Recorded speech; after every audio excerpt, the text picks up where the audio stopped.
shadows. Old stories line the shelves of our dusty archives. Stories of dreams, mystery, horror. We would like to bring one of our early radio tales back to life during this half hour. Let's see. This is our final visit in this series, and we find ourselves once more in the H.P. Lovecraft alcove. Deathly vapors seem to rise from this aged box of tape. It contains a story called The Rats in the Walls. Don't get too close. But let's listen.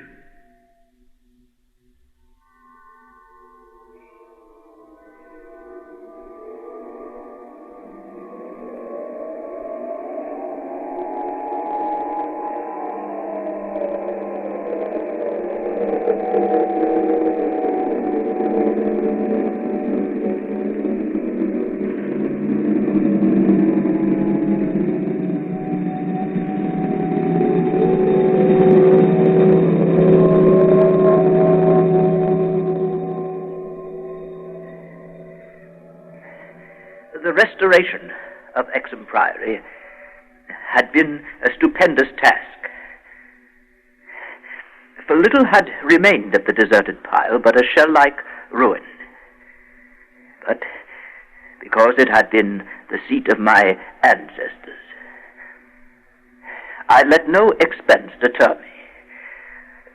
The place had not been inhabited since the reign of James I, when a tragedy of intensely hideous, though largely unexplained nature occurred. It appeared that my ancestor was accused, with much reason, of having killed all the other members of his household in their sleep.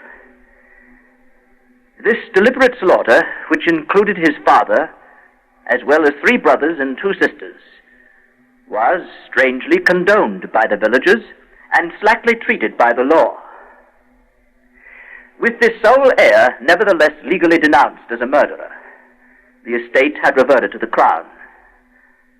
Walter de la Power fled to the United States, where, by the end of several generations, the family had achieved a proud and honorable, if somewhat reserved and unsocial, Virginia line. After the Civil War, the family moved north. I emerged and grew to manhood, to middle age, and to ultimate wealth within the grayness of a Massachusetts business life. I traveled, eventually to England, eventually to Manchester, eventually to the ancient family seat, Exham Priory itself. A jumble of tottering medieval ruins, covered with lichen, perched perilously upon a precipice, denuded of floors and other interior features save the stone walls and the separate towers. The priory had been allotted to the estate of the Norris family by the crown. And now, 3 centuries later, I purchased the ruin for a surprisingly reasonable figure, and resolved to divert my remaining years by restoring my ancestral home.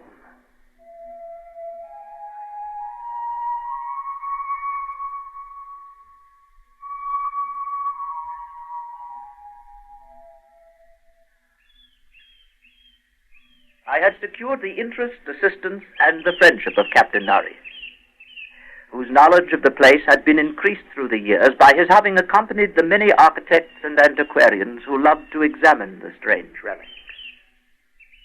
Mind your foot on that big stone over there. The architecture, you see, is peculiarly composite. Gothic towers resting over there on Saxon or Romanesque substructure, The foundation is of a still earlier order, blend of orders, I suppose, Roman or even Druidic or native Cymric, if legends speak truly. And merged on the one side, you see, down here, with the solid limestone of the precipice. Amiable Captain Norris. The place and its ancestry had an almost consuming fascination for him. He knew every detail of its history and its former structure, and became of inestimable help in the reconstruction. The priory itself actually stands on the site of a prehistoric temple. Yes. A druidical or anti-druidical thing which must have been contemporary of Stonehenge and dates like that. Well, it's unfortunate that our neighbors aren't all antiquarians such as you, Captain Norris. I had not been in Anchester a day before I knew I came from an accursed house. Oh, yes, the country folk around here have their own sense of tradition, I'm afraid. They hated the priory hundreds of years ago when your ancestors lived here. And they hate it now, with the moss and mold of abandonment on it. We'll have to go outside of the immediate vicinity for our workers. You see, it isn't so much hatred as the almost unbelievable fear they have of the place.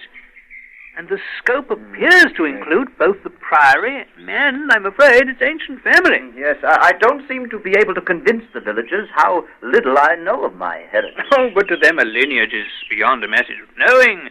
It's in the bone and blood itself. Yes. I'm not sure I disagree.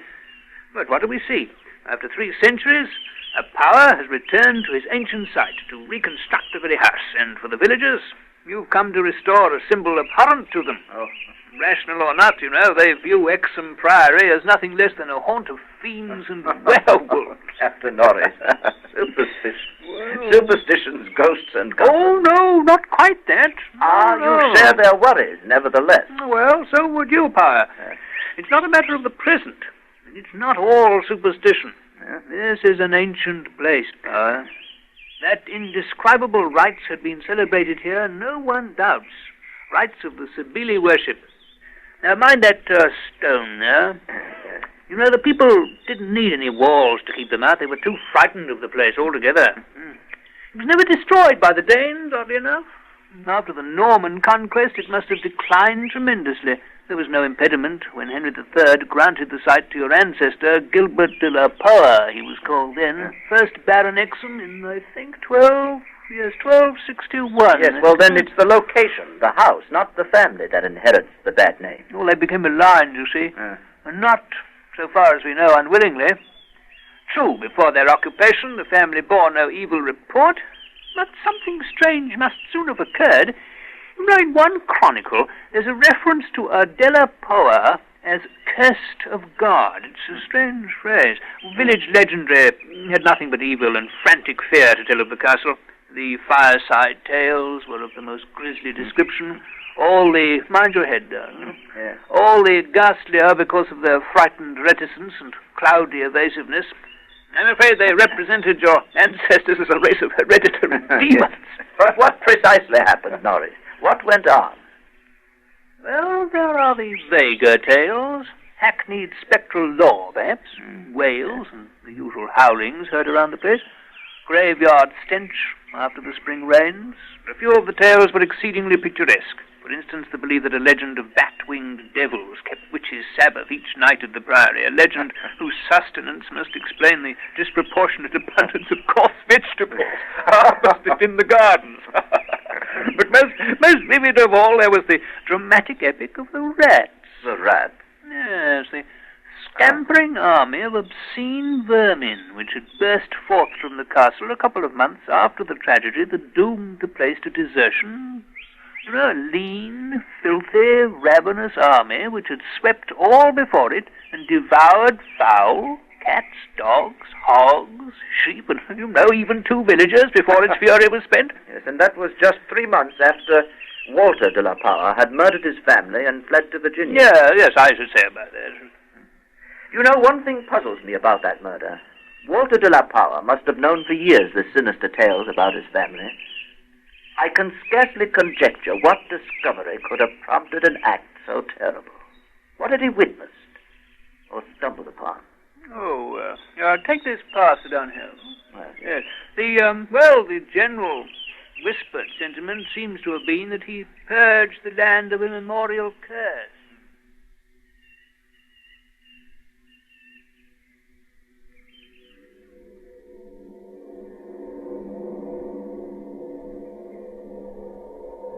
Such was the law that assailed me as I began, with an elderly obstinacy, the work of restoring my ancestral home.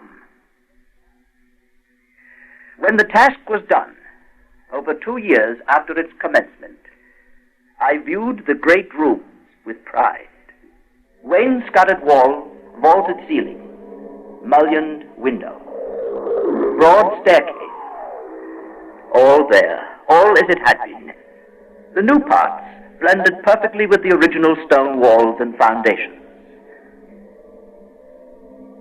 The interior of the old house was, in truth, wholly new, and free from old vermin and old ghosts.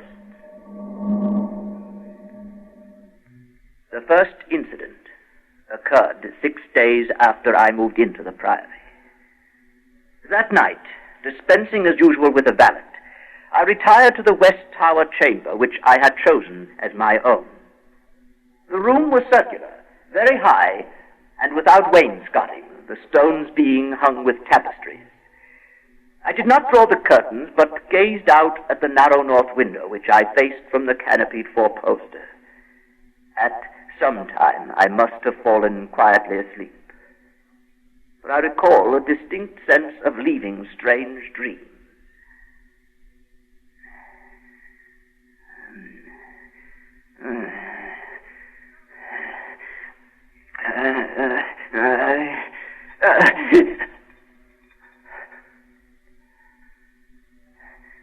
As I awoke, I found myself looking intensely at a point on the wall, a point to which my eye had nothing to market, but toward which all my attention was directed. Whether the tapestry actually moved, I cannot say. I think it did very slightly. But what I can swear to is that behind it I heard a low, distinct scurrying, as of mice or rats. Then it was gone. Some sort of effect of echo, perhaps, coming from some other area of the house. There was no need of my looking behind the arras, for the walls were of solid stone, several feet thick.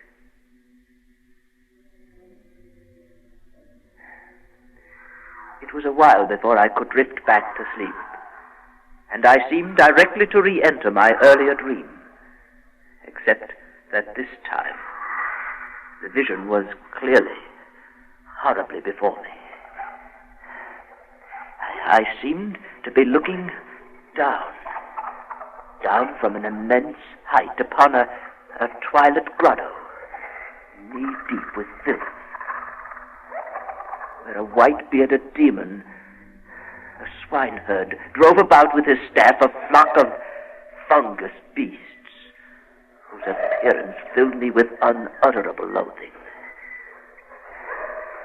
Then, as the swineherd paused and nodded over his task, a mighty swarm of rats rained down on the stinking abyss and fell to devouring beast and man alike. But suddenly I was awake, wide awake. On every side of the chamber the walls were alive with nauseous sound, the verminous slithering of ravenous, gigantic rats. I could see a hideous shaking all over the tapestry. But the motion disappeared almost at once, and the sound with it. I sprang out of bed and tore aside the arras to see what lay beneath it. Nothing but the patched stone wall. I stepped out of the room and stood for a moment at the head of the great ancient stairway, listening to the house. I could hear them. I could hear them faintly at first, but coming from all the walls. And as I descended, the stampeding continued with such force and distinctness that I could finally assign to their motions a definite direction. These creatures, in numbers apparently inexhaustible, were engaged in one stupendous migration from inconceivable heights to some depth inconceivably below. Rats? When I questioned the servants, they said they heard nothing. I didn't want to alarm them by insisting. No, I wasn't dreaming, Norris. It was no dream. But there have been no rats at the Priory for 300 years. Even the field mice couldn't be found in these high walls. Wherever would they be found in walls of solid stone? You say they were headed downward. Captain Norris helped me explore the subcellar, but absolutely nothing untoward was found. We could not, however, repress a thrill at the knowledge that this vault was built by Roman hands. You see up here, it's not the debased Romanesque of the bungling Saxons, but the severe and harmonious classicism of the age of the Caesars. Look here at these inscriptions. P.M. Temp Dona Lucius Praecius Pontificatus. What is it? Yes. Attis. The reference made me shiver, for I had read Catullus and knew something of the hideous rites of the Eastern god, whose worship was so mixed with that of Cybele. Look, hold your lantern up here. No, not that one. That by this stone block here. Oh, yes, I see. Yes, you see the design cut into it? A sort of rayed sun? That's not Roman. No, that's not Roman at all. It's of an earlier origin. These altars had merely been adopted by the Roman priests from some older, perhaps aboriginal temple on the same site. Come down here. Let's have a look down here. Norris and I determined to pass the night in the crypt, and couches were brought down by the servants. We retired with the lantern still burning, to await whatever might occur. The vault was very deep in the foundations of the priory, and that it had been the goal of the scuffling and unexplainable rats, I could not doubt. But why? Why? As we lay there expectantly, I found my vigil occasionally mixed with half-formed dreams. I saw the twilit grotto and the swineherd, the fungus beasts wallowing in filth. They seemed nearer and more distinct. I could almost observe their features. Beasts, but not exactly beasts. They became more distinct as I watched, looking up at me. Terrifying.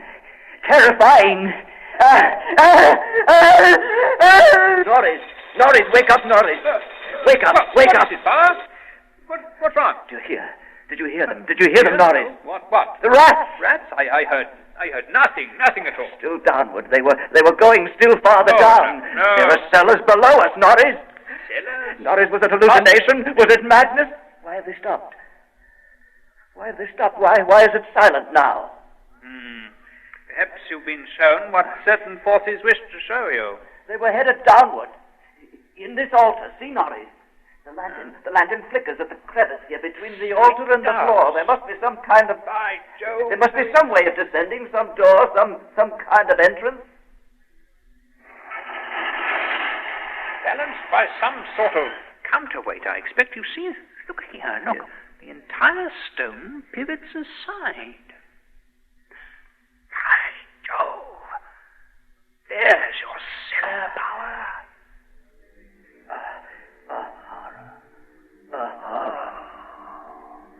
Stone steps descended into an abysmal dark, but sprawled across them as far as we could see. Skeletons, attitudes of panic fear all over them, the marks of rodent gnawing, a ghastly array of human or semi-human bones, cretinism, semi-apedom.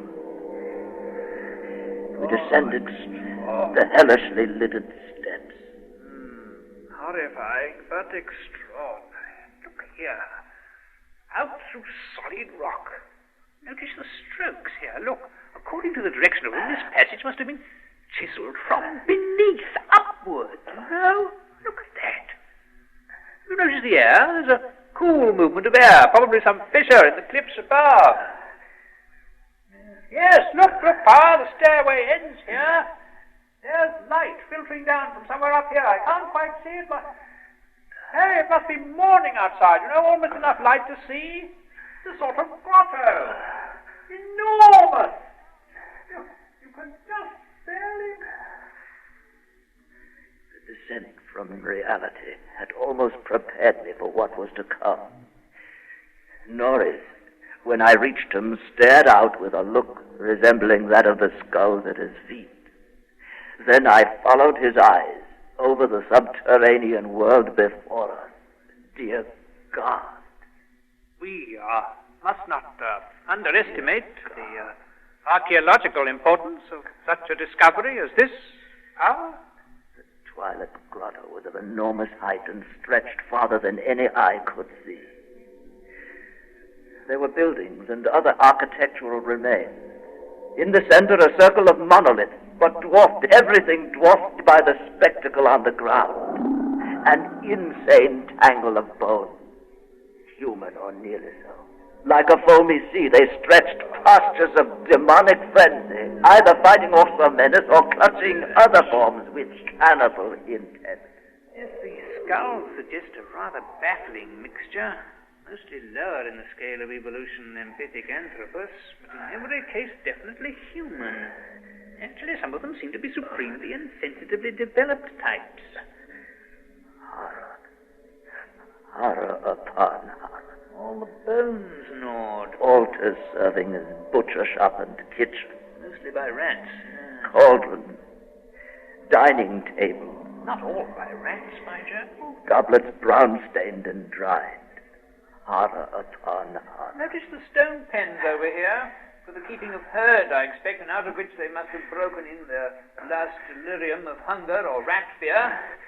Herds of some primordial human type. That's fascinating. And there are row of cells, nearly rusted through. Tenants still locked inside. And on the bony forefinger of one, a seal ring with my own coat of arms. Strange ideographic carvings here on some of the skulls. Here, look at this, Pa. I believe they're Phrygian in origin. Cases of formally arranged bones with parallel inscriptions in Greek and Latin. Still downward, I could hear them. Where else could they draw me? Across the grotto, carrion pits of sawed bones, picked bones, open skulls, nightmare chasms, unhallowed centuries grinning their unnameable fancies.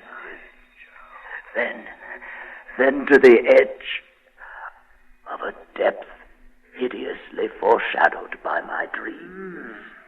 An apparently boundless depth. Power, there's no end to it. A great mouth lined with human debris. Spewing, swallowing, yawning out from the primordial... Power, stay out of it, man! The rats, questing new horrors, determined to lead me on. I ran, following them.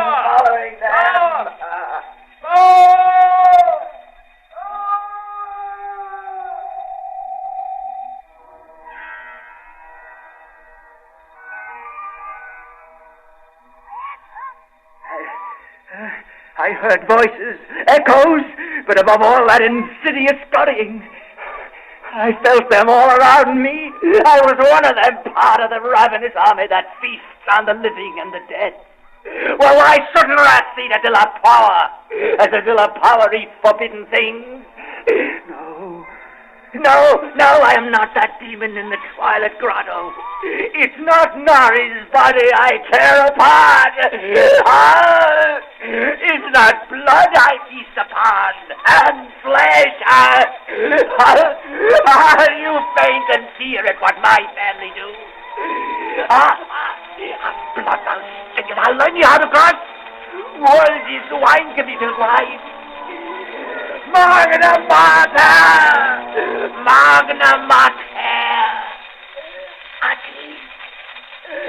Understand, Durga?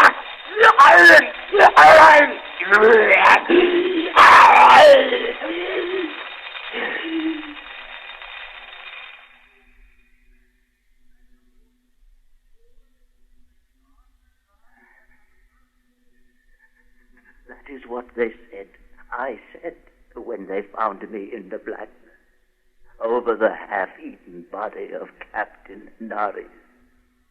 Now they have blown up Exham Priory and shut me into this barred room at Hanwell, with fearful whispers about my heredity and experience. When I speak of poor Norris, they accuse me of a hideous thing. But they must know that I did not do it. I did not do it. They must know it was the rats. It was the rats whose scampering will never let me sleep. The demon rats that race behind the padding of this room and beckon me down to greater horrors than I have ever known.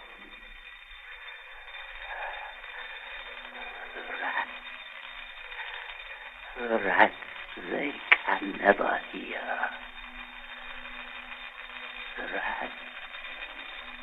The rats in the wall.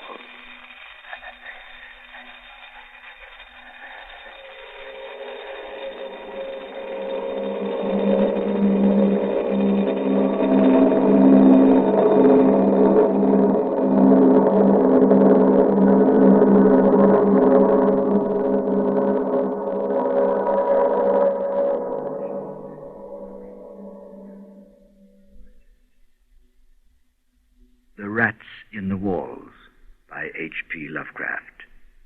Adapted and produced by Eric Bauersfeld, with technical production by John Whiting. Bernard Mays was heard as Captain Norris. Eric Bauersfeld was de la Parr. Special production for this program was by Jim McKee. Well, that's all for now. Come and visit our archives again for another tale from the shadows. Real soon.